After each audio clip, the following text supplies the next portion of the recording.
Émilie Dez pour les infos. Bonjour Christophe, bonjour à tous. Convoqué par la justice au procès des sondages de l'Élysée, Nicolas Sarkozy dénonce une décision parfaitement anticonstitutionnelle et totalement disproportionnée. Jusqu'ici, jamais un tribunal n'avait contraint un ex-chef d'État à témoigner. Nicolas Sarkozy qui est protégé dans ce dossier par son immunité présidentielle. Après les rescapés et les proches des victimes, la parole est aux accusés au procès des attentats du 13 novembre. Premier à être entendu, Salah Abdeslam, le seul rescapé des commandos qui ont fait 130 morts. L'interrogatoire a débuté par un point sur sa nationalité. Au moins 400 000 jeunes pourront profiter du contrat engagement jeune en 2022. Cette allocation, pouvant aller jusqu'à 500 € par mois, sera proposée aux moins de 25 ans sans formation ni emploi depuis plusieurs mois.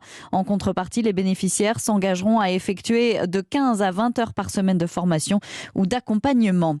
L'accord conclu à la COP26 sera finalisé aujourd'hui. Plus de 100 pays, dont la France, vont s'engager à stopper la déforestation et restaurer les forêts d'ici 2030.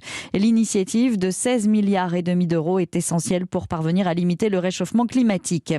L'heure est à l'accalmie entre Londres et Paris sur le dossier des licences de pêche. Une réunion ministérielle est prévue jeudi. En attendant, la France a accordé un délai de 48 heures avant l'application de mesures de rétorsion. Boris Johnson a promis de nouvelles propositions. En Afghanistan, au moins 19 personnes ont été tuées et 50 autres blessées dans l'attaque d'un hôpital à Kaboul. La première explosion a été entendue vers 13h heure locale. Elle a été suivie de tirs puis d'une deuxième explosion.